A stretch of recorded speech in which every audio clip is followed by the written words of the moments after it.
to our dad on the Cressman podcast.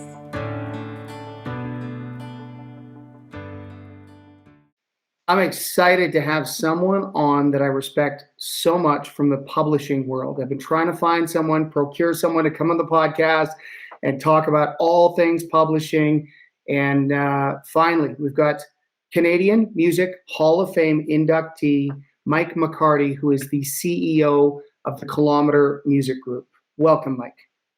Thanks, Jim. Happy to be here. Happy to talk, find any excuse to talk with you. So it's fun.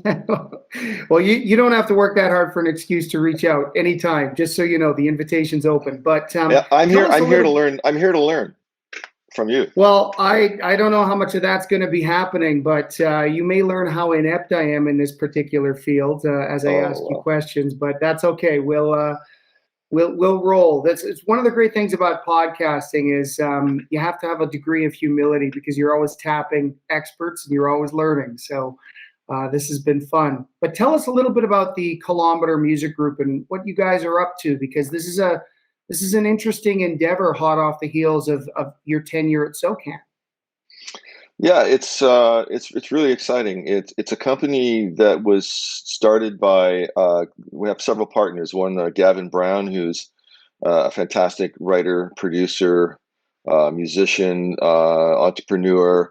That I first met him over 20 years ago when I signed him to a publishing deal at EMI Publishing, and Gavin turned out to bring a lot of success to my life and business. He brought in 3 Days Grace and Billy Talent, and we developed those groups together and had a lot of fun and success. And so it's full circle for him to be the catalyst for this coming together.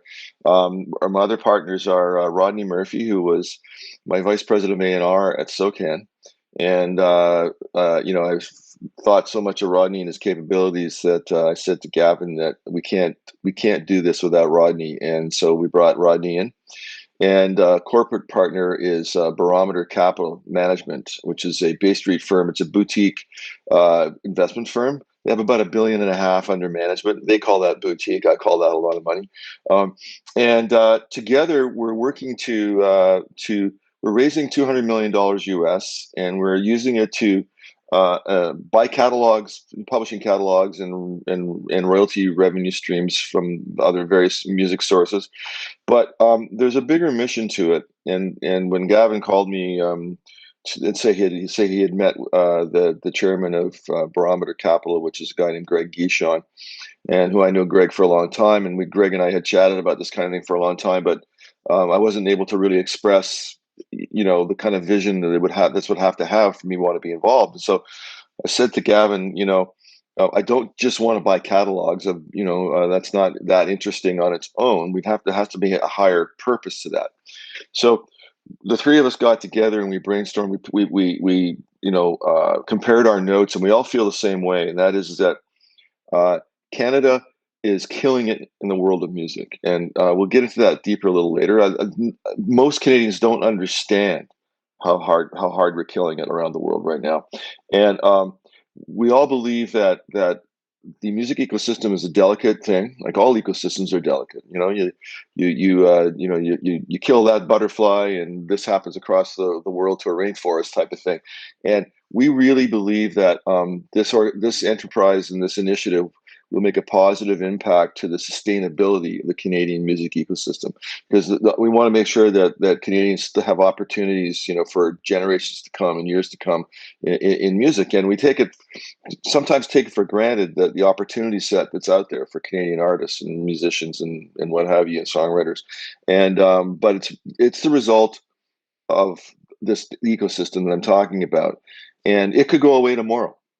So, one of the ways we're going to let me just stop you for a sec, Michael. Yeah. When you say it could go away tomorrow, you mean the ecosystem? Yes. Yeah. So explain that a little bit.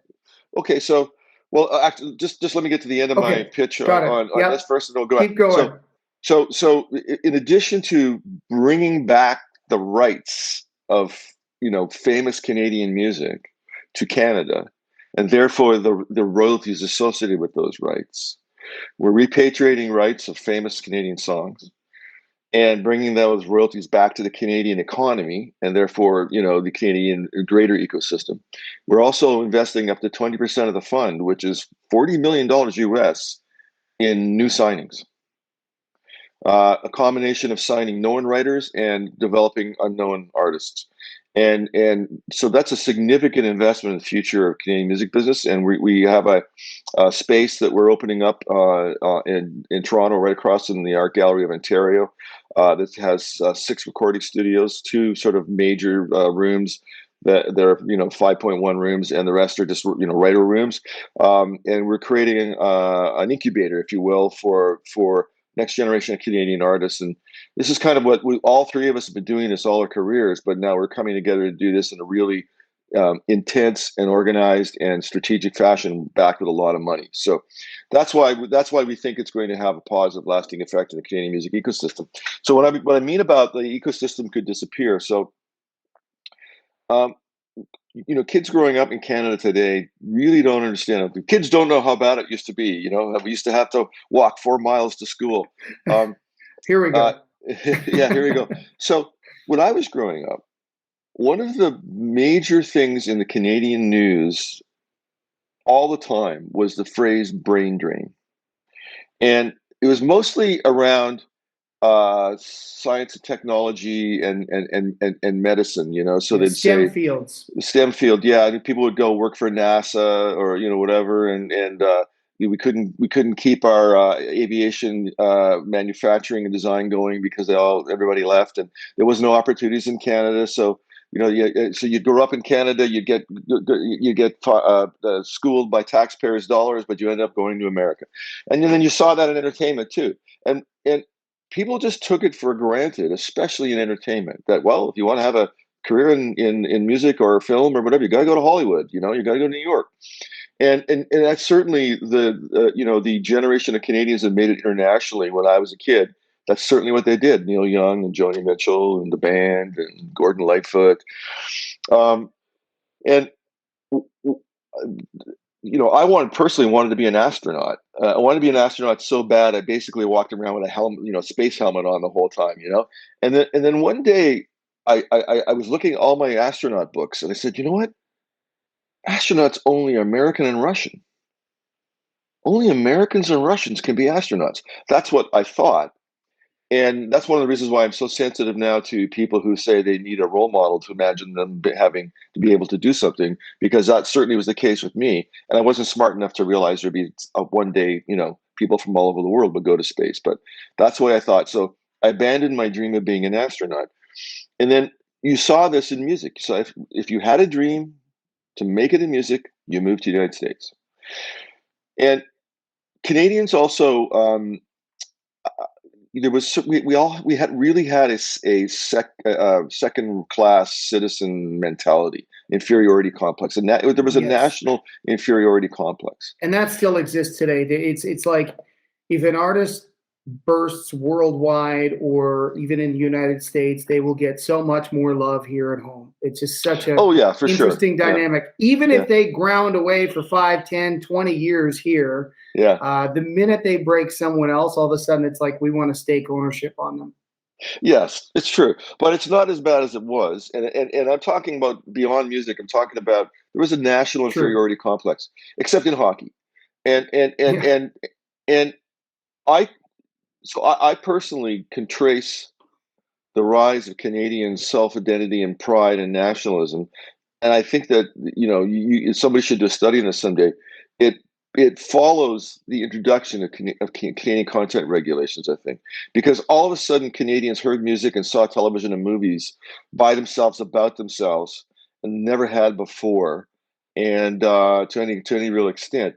And I witnessed in my life, I really saw this rise of self-identity in Canadian and national pride alongside of that. So that to me was the first big moment where was sowed the seeds for where we are today in opportunities for Canadian artists.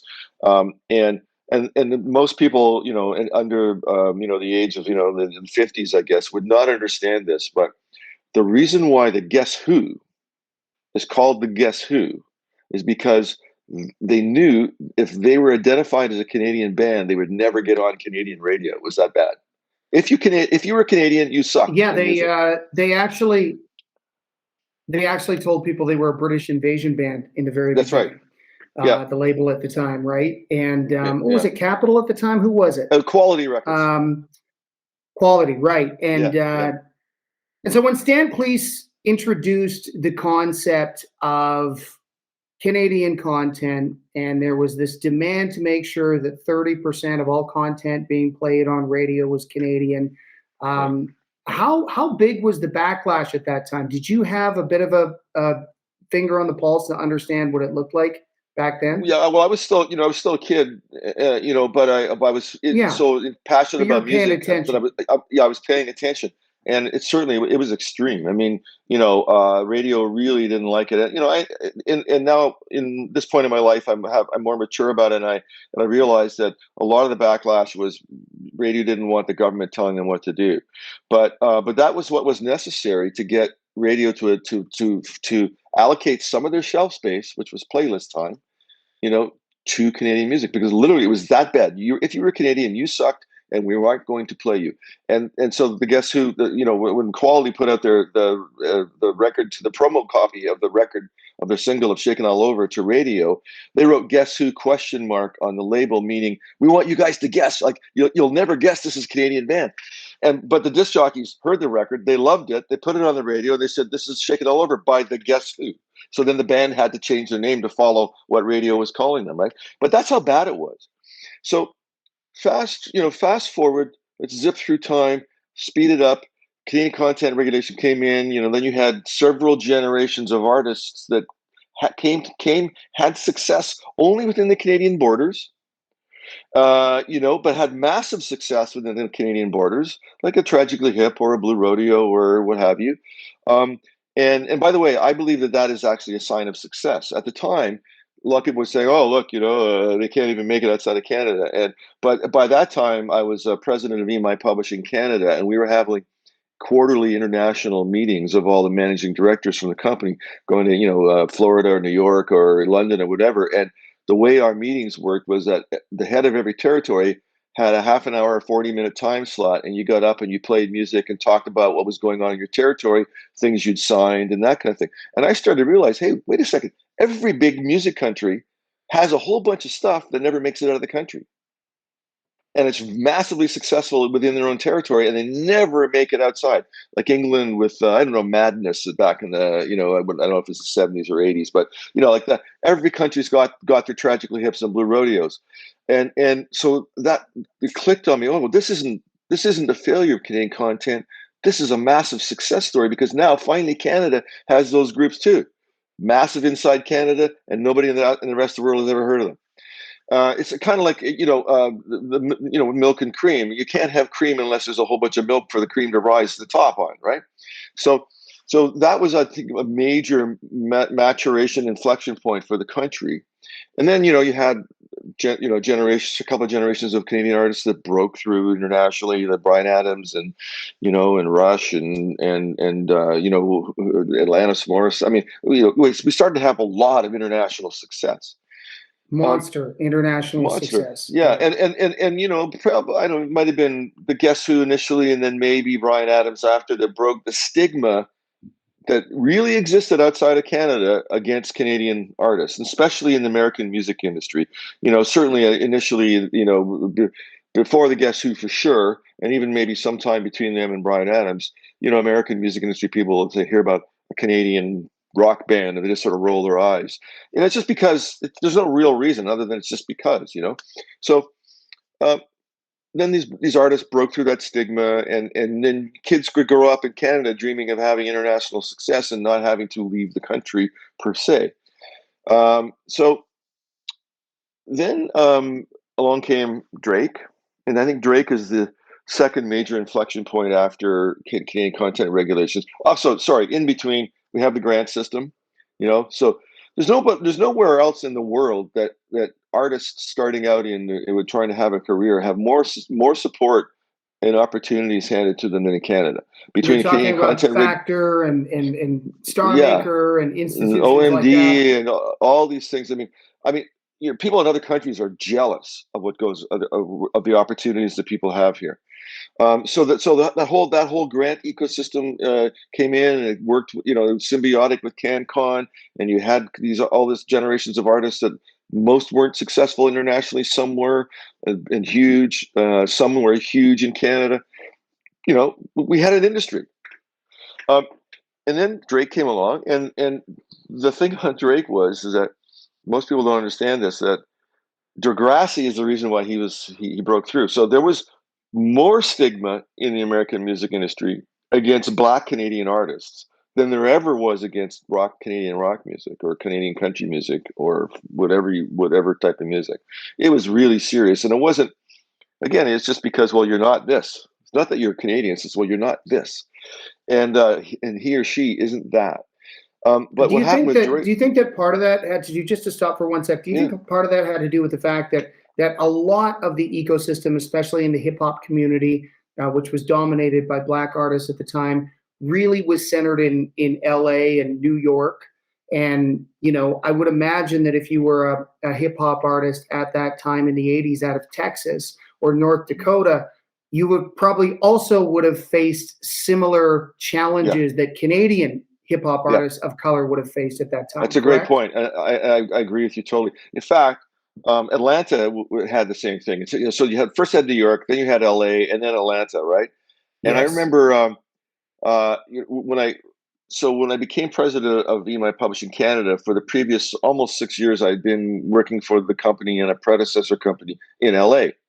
And so I got to experience, the American hip hop and R&B culture firsthand, and I saw how it was starting to really dominate music. And I came back to Canada with this in mind, saying, "Listen, hip hop is the pop of the '90s." Like, they came back in early '90s, and I said, "Hip hop is the pop of the '90s. We gotta find some." And I looked around the talent base in Toronto, and I thought, "Wow, there's an amazing talent base here of R&B and hip hop." I started investing significant amount of money in up and coming artists and trying to help them. At that point, my sort of game with EMI Publishing was signing people very early to a publishing deal and then helping them career. And the big thing you did then was you got them a record deal, right?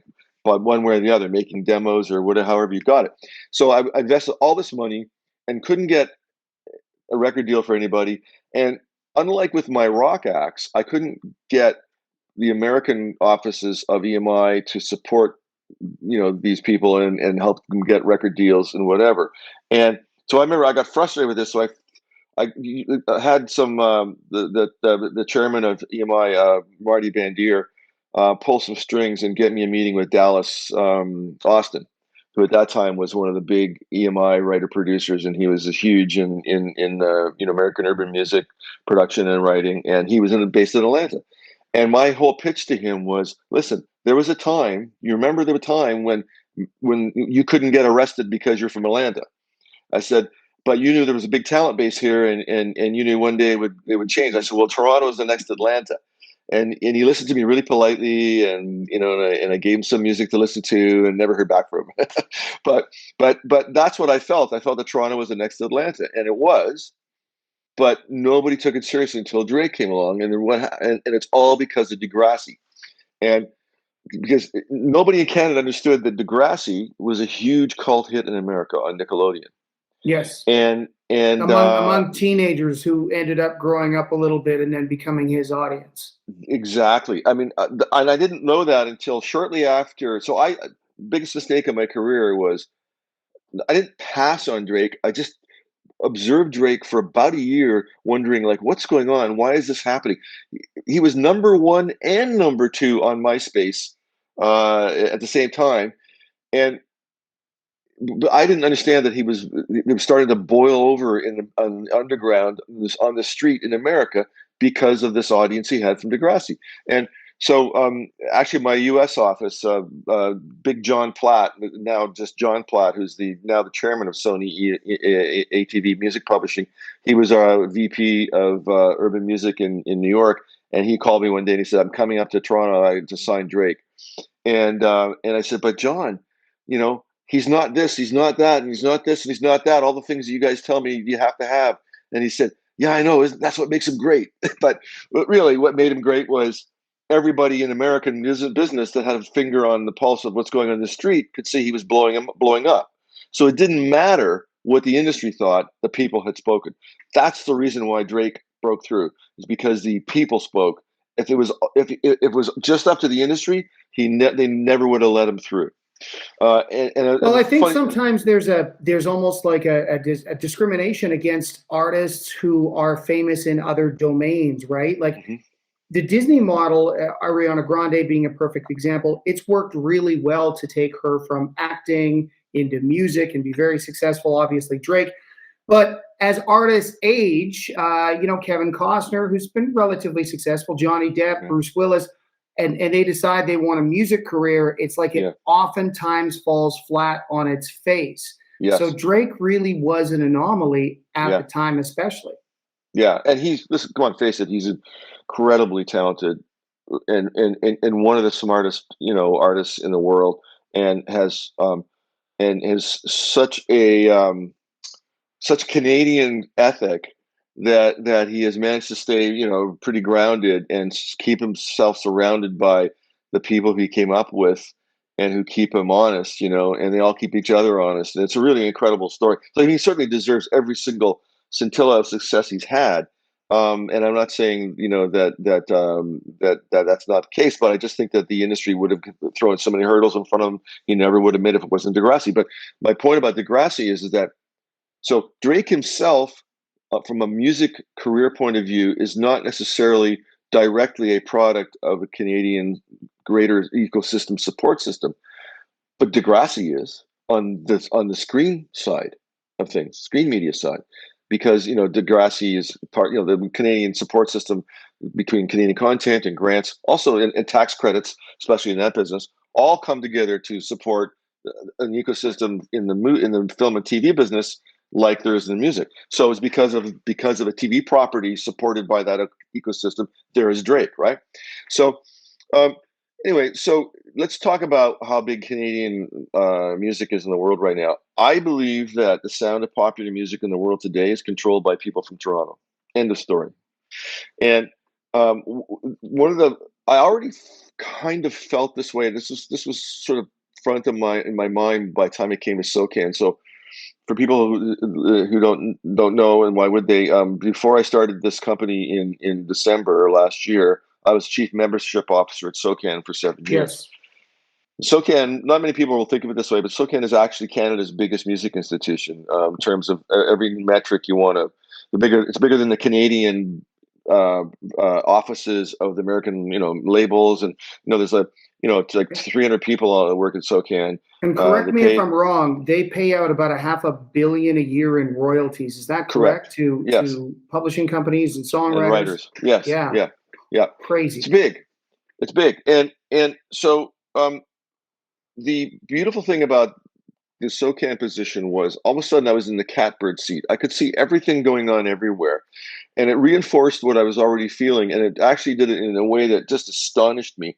And then we started to, look for the stats around it. And so, for instance, and anyway, the story I'm trying to make here, the point I'm trying to make is that Canadian music is not just the artists. That's the tip of the iceberg. Just like an iceberg, where most of the iceberg is below the waterline, most of the Canadian music success story is the below the waterline support group of writers, producers, and beat makers that not only work on Drake and Weeknd records and Shawn Mendes records, but they also power half the other superstar records in the world. So any given moment in time, you can look at the Spotify global streaming chart as a proxy for what's going on in streaming, and almost every week the top 10 has at least 3 Canadian artists, and it's typically Bieber, Drake, and The Weeknd. And once in a while, one of them cycles out, and Shawn Mendes cycles in, or Alessia Cara, or whatever. But that's pretty stable. And almost every week you see that. And they might be 1, 2, and 4, or 2, 7, and 8, or 1 and 3 and 9. But that's where they go. but then there's always 2 or 3 other songs by Post Malone, by Ariana Grande or Dua Lipa that have Canadian writers or producers on them. So the actual Canadian presence on the global pop chart every week is often 50% or more. Despite our diminutive population, comparatively speaking, to the United States or almost any country around the world. So you think a lot of that has to do with the development of Canadian content originally and the ecosystem that was born out of that mandate. It just forced an industry up here in Canada. Yes, and once again, sometimes you can't draw a direct line, say, from Canadian content regulations or a factor grant to a Weeknd or a Drake or whatever, but it's all part of this ecosystem. So, like I said, just like with the pond, if the guppy disappears from the pond, this dies, then that dies. It's totally all part of the same thing. And even and even that generation of people growing up. Had they grown up 30 or 40 years earlier, they might not have ever occurred to them that you can be Canadian and be successful in music. So it's one layer growing on top of another layer. So and it's not coincidental.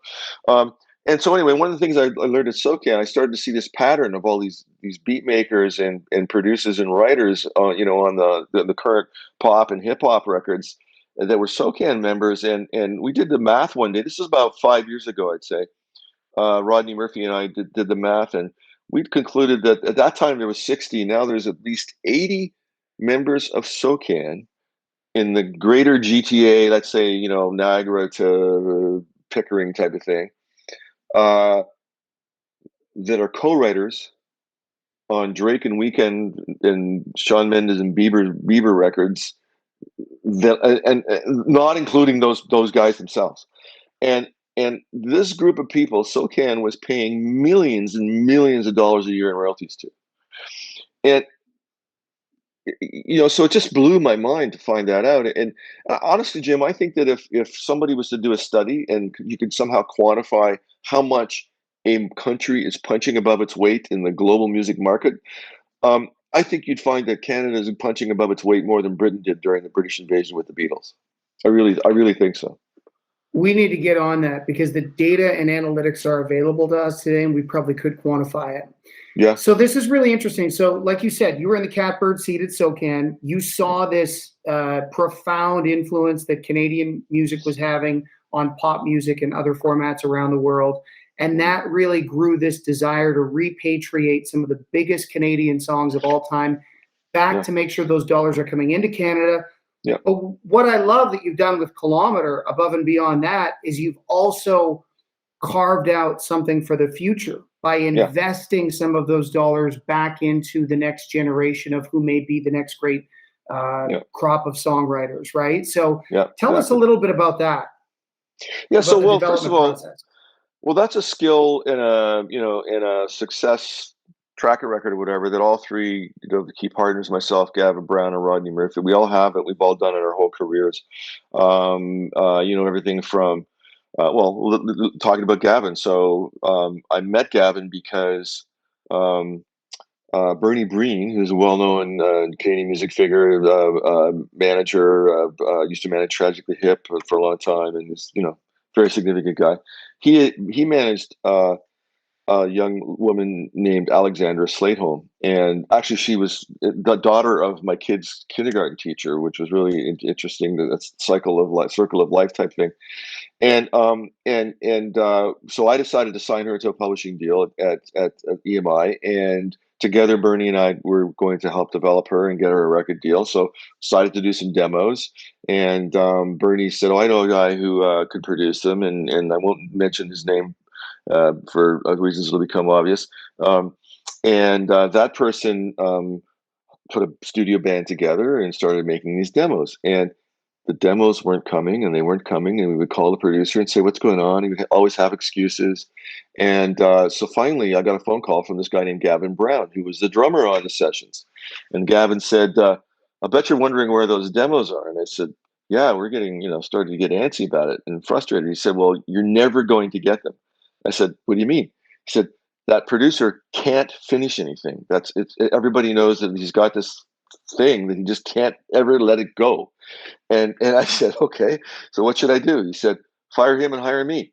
I said, okay. So we fired that producer and had hired Gavin to finish them. He did a fantastic job. And it turned out that he had co-written a couple of the songs. I said, well, I'd assign you as a writer.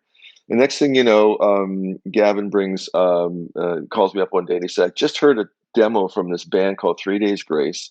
It's not worth you listening to, but I think there's something there. And I want to take them in your studio that you just built in your office and see what we can come up with. I said, okay, that's what it's for. It's a laboratory, right? So Gavin brought them in my studio, and they spent probably the better part of a week, in there trying to write songs and come up with things and get somewhere and build a sound or a direction or whatever.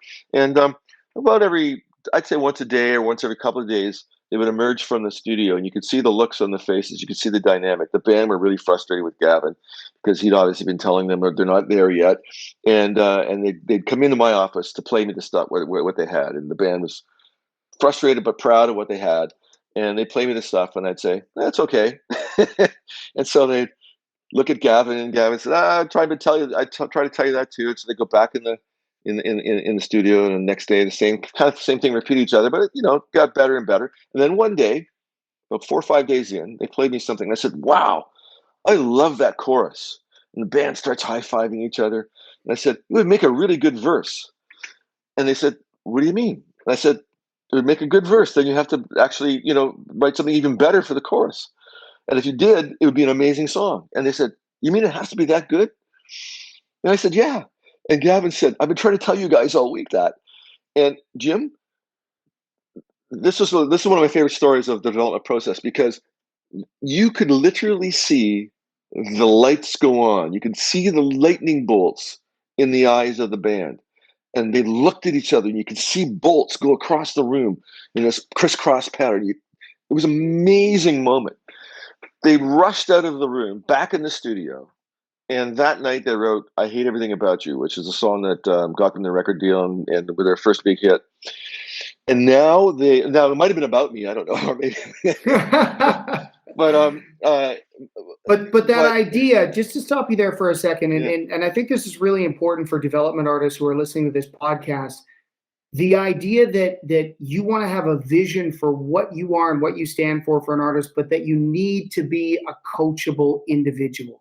Mm-hmm. As a band, you have to be coachable. It's one of the most important attributes and assets that an individual can have in this business, which is so emotional and so personal. And I understand, when you're talking about the genesis of 3 Days Grace and that frustration they were feeling in that first week versus the breakthrough they had because they chose to rise to the challenge rather than quit. Mm-hmm. Yeah, no. Well, that's their character. I mean, they're total winners, never give up people. But you're right. So now they hold the record in the U.S. for the most number of number one rock songs in rock radio in America, 16 in a row, 2 more than Van Halen, and they've never forgotten, and it's because they've never forgotten that lesson that it's all about the song, and the song has to be great. And so when it comes to developing talent, and I like that story because it's kind of got all the elements, which is they already had talent, and they knew they had a pretty strong vision of who they were and what they were all about. Because I don't think you can teach somebody to be an artist. And you said a minute ago something really brilliant, which is like an artist stands for something, right? In fact, I remember reading an article with Snoop Dogg one time who basically said that exact same thing. The difference between a singer and an artist is an artist stands for something. And they did. So they had that, and they had talent, but they didn't necessarily have the craftsmanship. And part of the craftsmanship is understanding how to take the pieces of your talent and put them together. But the most important thing about it is, and I say this to everybody that I meet that, sort of starting out and they want feedback on their music or whatever, or some sort of a tip. Number one tip is it's got to be great. Like, one of my heroes in business would be Steve Jobs, and he had an incredible saying that's really been mantra of mine ever since I heard about it. And he used to, when he was developing the Macintosh, which again, the younger people listening to this won't understand, but there was a day when, before you had GUI interfaces, where you have mouses and clicks and you had to program DOS on your computer. And Macintosh was one of the great breakthroughs in human computing history, right? And he had a whole team of engineers, software and hardware engineers, that were sequestered in its own building on the Apple campus. They had a pirate flag on the roof, and they knew they had a mission to create something, really special. So the engineers would think they have it, and they'd come and bring it to Steve, and they'd show it to him, and he'd say, "No, you don't understand. Good's not good enough. Great's not good enough. Only insanely great will do." And I truly believe that, especially in anything that has to be a hit with the public. So whether it's a product, like a hit product that Apple makes, or it's a hit song, or a movie, or a television show, or new clothing, or whatever goes viral which hits are viral scenarios, right? Cultural phenomena. impressions, yeah. Yeah. A hit anything is a viral phenomena. And for that to happen, 1% off is 100% off. And when you've been involved with things from start to finish, where something literally you're watching somebody with a blank sheet of paper, like a Gavin or a 3 Days Grace, or whatever, and then you see them come up with the ideas and put it together, and we get a record deal for them, and it comes out, it's a giant hit, and they have this giant career. It really reinforces that, and it makes you realize that it's a magic thing and there's no formula to it. But you get to know when it's not there more than you know that when it is there, and that's when you get people who develop their career to the craftsmanship, to the point where they can sit there and go, nope, nope, nope, oh, yep.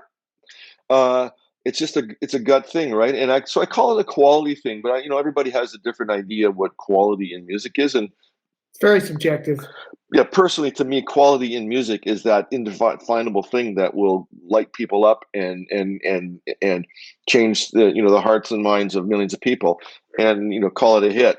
If they share it, one of the great testers that I always articulate to my artists is, listen, if people love it, that's one thing. If they love it enough to share it, then that's another thing, and that's when you've got something.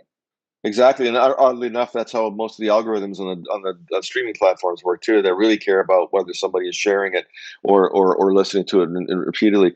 But so we developed this culture at EMI. My team and I had Barb Seaton, who was an amazing A&R person, and Mike Fox and Tanya Coughlin, and we were a great team at EMI, and we unconsciously developed this culture that when one of the best books about building creative cultures came out ever. I read it. I went, "Oh my God, that's us!" It was a book called Creativity Inc., and it's by Ed Catmull, one of the founders of Pixar. And I was a huge fan of Pixar, still am. Pixar, to me, is the most successful entertainment company in history. If you talk about track record and all that. Great book. Talk you a read lot about, yeah, I have. It's been about 8 years, but I did read. I listened to the audio version. That's how I consume most of my books while I'm out running. Oh, yeah. It's my favorite way to do it. But talked a lot about the relationship between Steve Jobs and that company too, because a lot of people don't know that he was simultaneously the CEO and president of Apple and Pixar at the same time. Yeah. Insane. Yeah, and he almost went broke funding Pixar, and they had one of the greatest pivots of all time. They started out as they started with the goal of making digital animation, but they knew that there was a long climb to that, and they had to develop hardware that didn't exist, and that was very expensive. So they their day job, in effect, was making image computers that they used in X-rays and things like that.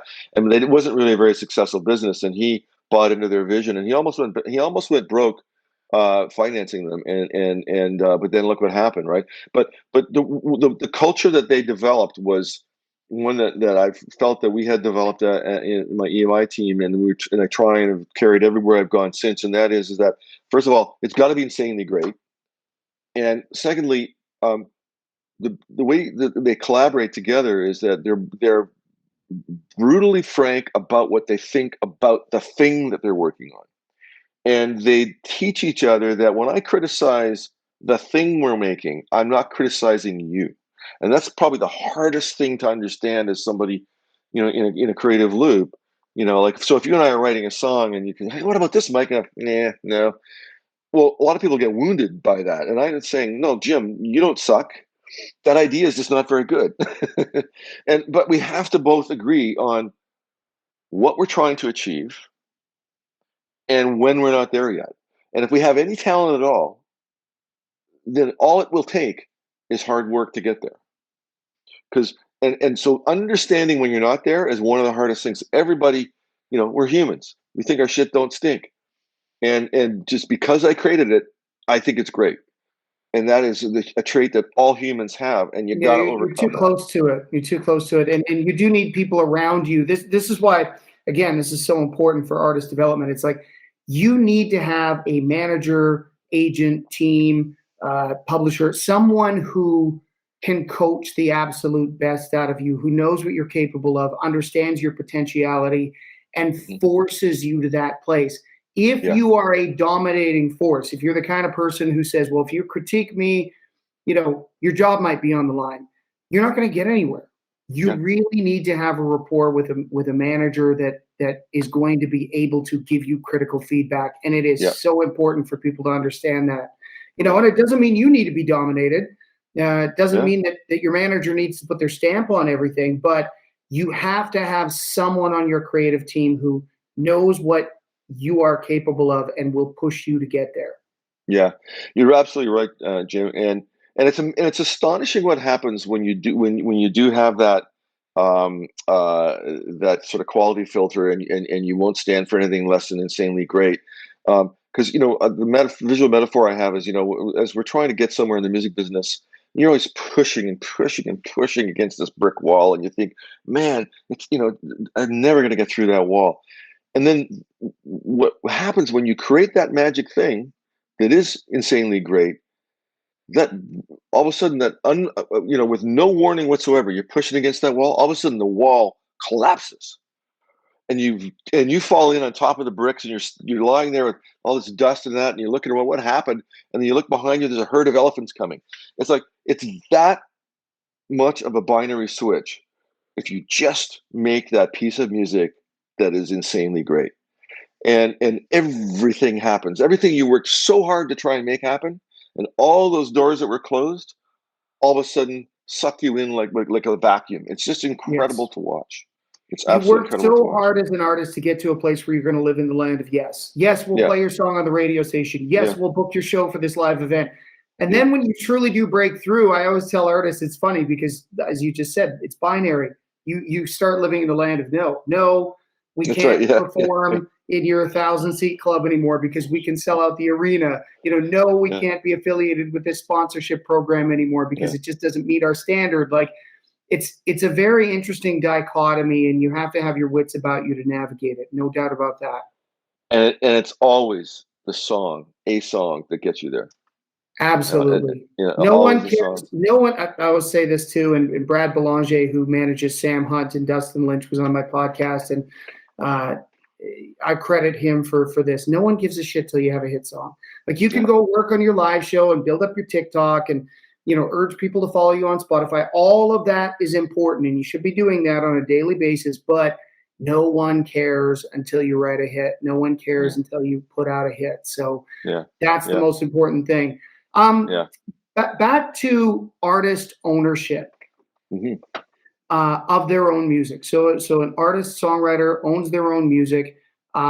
What should they be looking for in a relationship? Just break it down to very simplistic nuts and bolts. In a relationship with a publisher that would benefit them more than retaining all rights to themselves. That's a really great question. It's a fundamental question. It's a fundamental concern that all young artists have. And, in fact, when I started as the president of BMI Publishing in the early 90s, I had to work really hard to overcome a stigma against music publishers that existed in the Canadian marketplace. And, everybody I met said, "Oh, I was always told never give up your publishing." And I said, well, here's why. First of all, you're not giving up your publishing. You're entering into a business arrangement, and you're effectively selling, some or all of it, or whatever, or renting it, whatever the business case is, and you're doing it in exchange for value. So I'm going to bring value to you. It's 3 Days Grace or Billy Talent or Sum 41 or any of these people. What did we do? Well, first of all, we invested in them. When we signed them, we gave them advances against their royalties with never any guarantee whatsoever that we'd ever make a dime or earn a dime, let alone make any kind of profit. But that's the risk you take when you're in this business. And those advances went to pay for their lawyers and went to pay for demos and living expenses and what have you. So we take a big risk up front to finance things about your career. We also provided, this creative and business guidance, and career guidance, and opened doors. Once we had the music where we all believed it should be, then we opened up the door with the connections we had in the music industry to say, Mr. or Mrs. Record label executive, this is such and such a band, and you got to hear them, right? So in effect, we played a critical role in them having success. So I believe that those artists got real value. They ended up with very successful careers, and they still own parts of their rights, and they always make royalties from them, right? Except if they sell it to us, in which case now we're buying the rights they retained and the royalty streams they retained, and that's the business. What part of the business the Kilometre's in right now, and there's a lot of that going on. There's a whole bunch of reasons that we could get into later, but so anyway, coming full circle, that stigma is no longer there.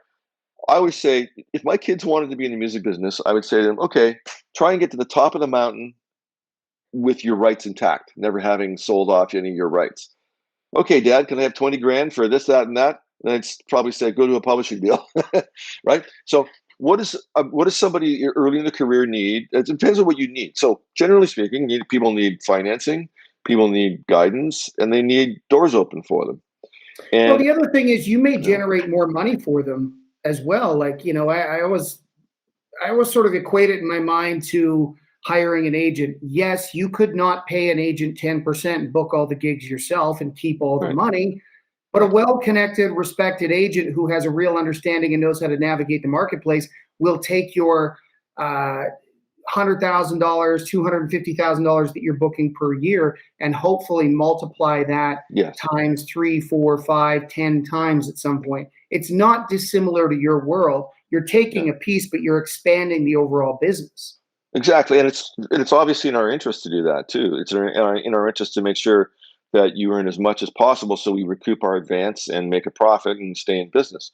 So you do that by various ways. So if you're an artist and you don't have a record deal, then helping you get to the point where you have a record deal is one thing. If you're a writer, if you already have a record deal, then again, coming up with advances, promoting your songs for movies, TV shows, commercials, promoting them on TikTok.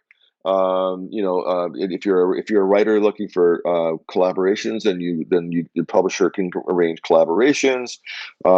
It's all about making sure your music's out there in the marketplace one way or the other, and it's maximizing what it can earn.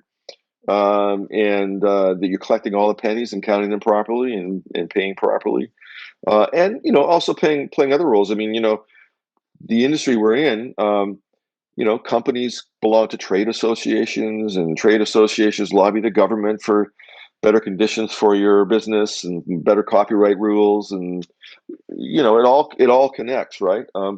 And so ideally, but I always say too that you should never enter into an agreement with somebody, whether it's a publisher, a label, a manager, an agent, or whatever, unless it's clear what you're looking for, and that you have an understanding that I know what you're looking for, Jim, and I'm promising you're going to get that. And then the deals and agreements you have, they sketch out the basic business terms, but I always say that they're there for two situations is when the contracts always really matter. What happens if everything goes really great? And what happens if everything goes really bad? The opposite, yes. Yeah, totally. And so and you need a lawyer that's experienced in the music business, because it's hard to imagine some of the things that go on when everything goes really great or really bad. And that's one of the main things your lawyer is there for, is to say, well, if it all goes to shit and this person doesn't deliver, then maybe you can get the deal can be terminated, and you don't have to work with them anymore. Maybe you can get back what you put, your rights that you sold them, those kind of things, right? Yeah. Absolutely. Listen, man, I could talk to you all day. This is very compelling, in your history in this business and all of that. I mean, it's just so compelling. I unfortunately have to jump and wrap this up, but I would love to have you back on again to do another deep dive if you'd be interested. I'd love to do that. Let's do it after our Kilometre house, which is the name of our studio complex, opens, and we'll have some stories then about what's going on there, and how we're developing talent and careers with that. And I really appreciate the platform. And I think last thing I want to say to anybody who's listening is I think this is the greatest era in history to be starting out to be an artist or a music creator, and the opportunities and the tools you have are weren't even dreamed of 25, 30 years ago, let alone, people wishing that could have them. And you just have to have incredible amount of talent, incredible amount of drive, and incredible amount of intelligence about how the business works and how you can work the business. And if you got those things, and mostly drive, then you can have a career. Man, that is the perfect way to sum this up. Thank you again for taking the time to do this. And when are you opening Kilometre House? What's the target date? September 1st. Okay, great. Yeah. Awesome. Well, we'll definitely have you on after that again. Thanks again for taking the time. Thanks, Jim. Good to see you again. Take care. You too. Bye-bye.